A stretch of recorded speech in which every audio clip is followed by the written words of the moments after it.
Dan, thanks so much for being here and being part of the Virtual Mentor Network. This is terrific. It's an experiment. I've done one-on-one mentoring. I've done 1-on-10 mentoring. I've never done virtual mentoring. There's scalability, so I'm all in favor.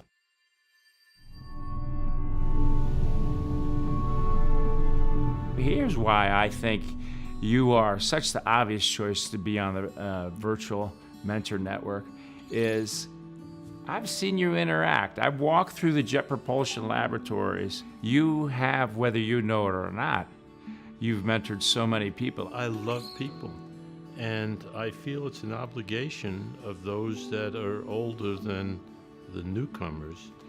We need to help them because I had people help me. I started work right out of college. I didn't know nothing. I thought I was smart as hell. My father was my ultimate mentor. The day I was born, my father sat down and made a life plan for me. I mean, he was tough. He was really, really tough. And while my friends were playing ball, I was taking classical clarinet lessons. While my friends were in the schoolyard just goofing off, I was in the swimming pool. He was training me to be a champion swimmer. He laid out this very formal training program, and he questioned me and he pushed me.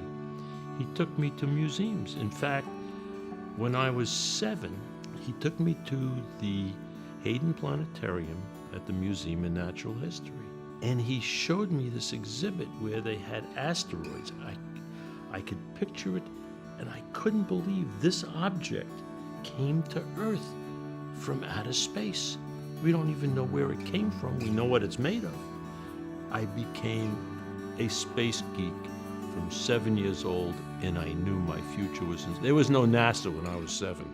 I'm a little antique. But my father was my mentor, and I believe that I had such a gift from my father. I want to share it with others.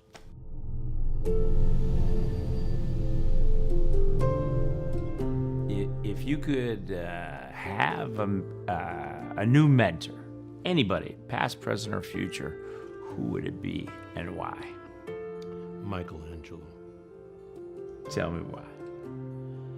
Michelangelo was a great scientist, was a great artist, but he had incredible knowledge. I don't know whether the story is true or not, but it formed for me a management technique, a life approach. When asked, how do you carve these beautiful sculptures? Michelangelo said, I see the angel in the marble, and I carve until I set it free. Now just think about what that means. Wow. Instead of going chop, chop, chop, working towards something, he visualizes the end result, the ultimate of vision. See the end result with clarity and figure out how to work backwards to the starting point. One of the advantages of being the director of NASA is I was hosted by Pope John Paul II. He had the leadership of the Vatican. They knew I wanted to go to the Sistine Chapel. Myself, my wife, one of the staffers from NASA, and 2 of my friends had a whole hour in an empty Sistine Chapel. And I was so overwhelmed by the beauty, I said, anyone that has the capacity to generate such beauty is someone I'd love to know.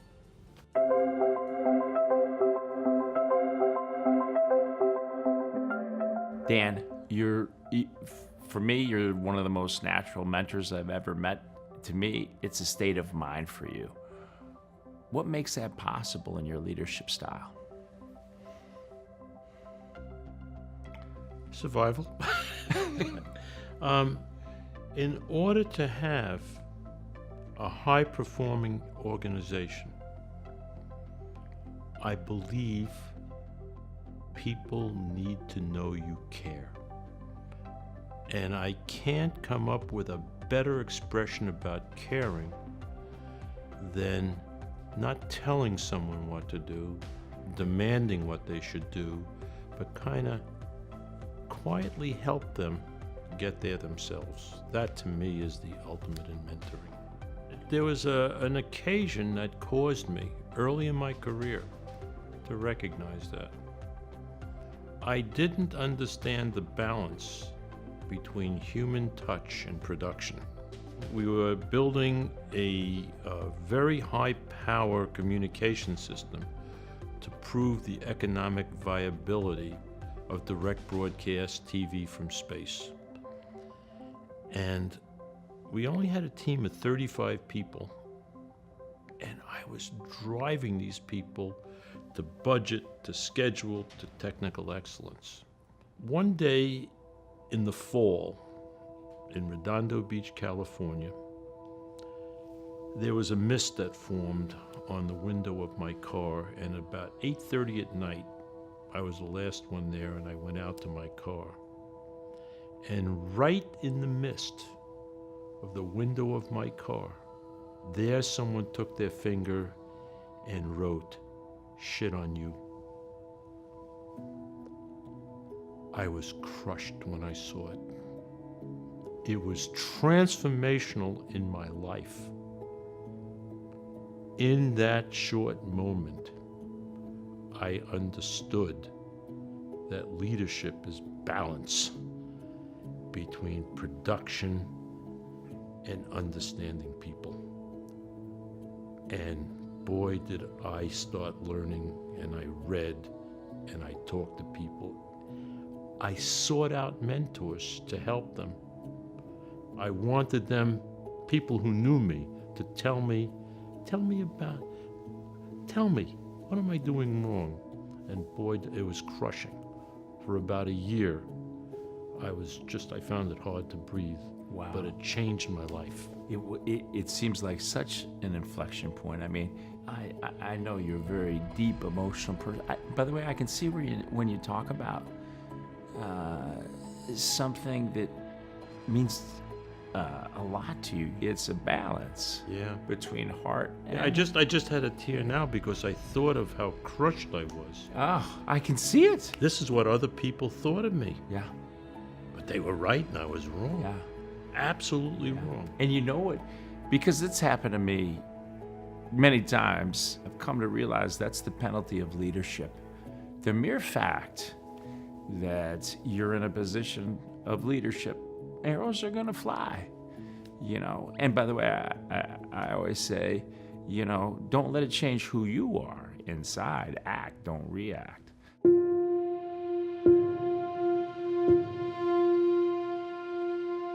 Well, you had a diverse organization. I mean, you have the cosmologists that are looking at the beginning of the universe. We saw the quantum mechanics PhDs at NASA. You've got astronauts. You've got different temperaments, talents, and convictions. And I always say that diversity of thought is the catalyst for genius and the secret sauce to building a high-performance team. I mean, what do you think of that concept? And, you know, maybe example where you've seen that in life. So when you're undertaking something that's never been done before, you need the pioneering visionaries. You then have to back them up with the pragmatists that could do the appropriate analysis, that could do the necessary testing, that could do the actual layout. You need people with human skills that are able to connect all these pieces together.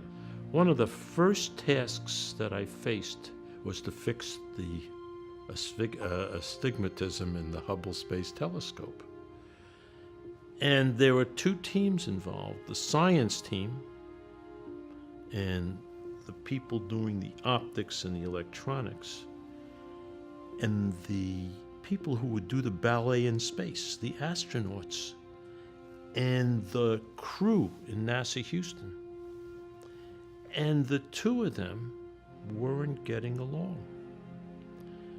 So instead of bringing in a typical project manager who would have been deeply technical, I went to the U.S. Marines and we selected a F-18 flyer named Randy Brinkley, an officer, an amazing man who understood human nature, and he was the conductor.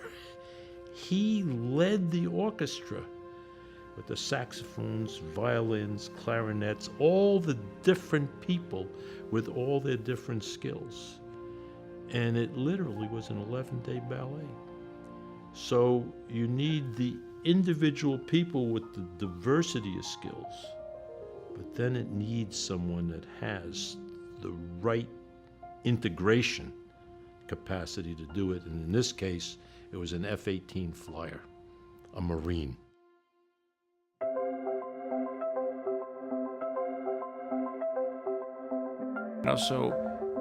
We were talking about the penalty of leadership, and good leaders have great scars. I got a lot of them.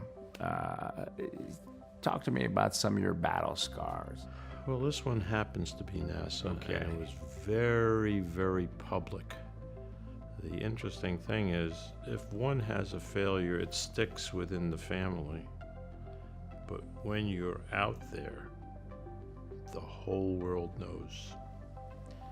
And I pushed faster, better, cheaper. My failure was I never quite explained it so people actually understood. The concept of faster, better, cheaper is, instead of building giant things that get launched infrequently, each of which costs a lot of money, so you almost have to guarantee success, is to chop it up into a lot of smaller things and do them faster so you could afford a failure. And that was how we were able to bring down the time, the development time, the cycle time, and the average cost per system. But you needed 1 to 2 failures out of 10 to get there. We launched a shuttle. Everyone that went to space came back safely. We had this wonderful mission to Mars. We landed the first robot ever to deploy on Mars, and it was a spectacular success. So we kept achieving, and I wanted more. And I didn't know the limitations, so I said, we cut the price and we cut the time with Pathfinder. The prior mission in then-year dollars was $3 billion, and the time was 10 years. We did it in a little under $300 million in 3 years. So I said, okay, let's squeeze a little bit more. So we then had the next series of missions to Mars. Both of them failed. Wow. It was major news all over the place, but it was okay, because instead of spending billions, we spent hundreds of millions. Right. I flew out to California. I took the team that did so great on the Pathfinder mission, but failed on this other mission. I took them to dinner, and I said, I don't want you to stop, but we need to be a little more cautious, and I pushed you too hard. I'm responsible for the failure. Now, this is before the whole damn world. I had to admit that. And we called a press conference the next day, and in front of the whole JPL team, I stood in front of, 10, 14 cameras, the whole media, and I said, I was responsible. I pushed the limits too hard because I wanted to save more money and more time. I didn't sleep that night. That took courage. It hurt. And to this day, people still don't understand faster, better, cheaper.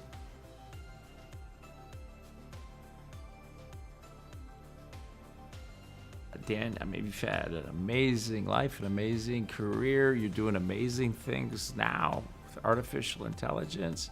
If you had to go back and do one thing over, what would it be and why? I would have started with biology instead of physics. The 21st century is the century of biology. The 20th century was the century of physics. I believe the future of technology is in the intersection of biology with the physical world, and biology not just for health, but for materials and surfaces and colors and textures, computers, machines, and ultimately engineered health. I mean, Stephen Hawking always said that the great inventions and innovations come from when you bring together two different disciplines. This is a perfect example, right? That's where the kind of the genius is created.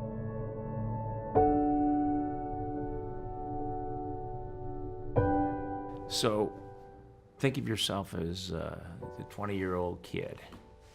Now, if that 20-year-old Dan Goldin can meet you right now, what would that 20-year-old think about you? Boy, he led an interesting life. And he wasn't afraid. And he did what he thought was right, and he lived every minute. Every waking minute, I am working. I started working at 11. I haven't stopped. I continue to do that. 60, 70, 80 hours a week. I'll tell you, that 20-year-old would be awfully proud. I would certainly hope so. Your eyes are watering now. Mine are too. Yeah. What advice would you give him? Focus. Don't get diverted by glittery stuff. Don't get diverted by people that are too nice to you. Go for the people that give you trouble. Take the path that's much more difficult. Never let up. Never give yourself any room. And push real hard. Dan, I just can't thank you enough. It's been an honor to be here with a former director of NASA, a great rocket scientist, a great family man, a humble man, a caring man. I would put the cherry on the top and say mentor extraordinaire. I love you. Thanks for being here with us on the Virtual Mentor Network. Thank you, Keith. You're the greatest, man.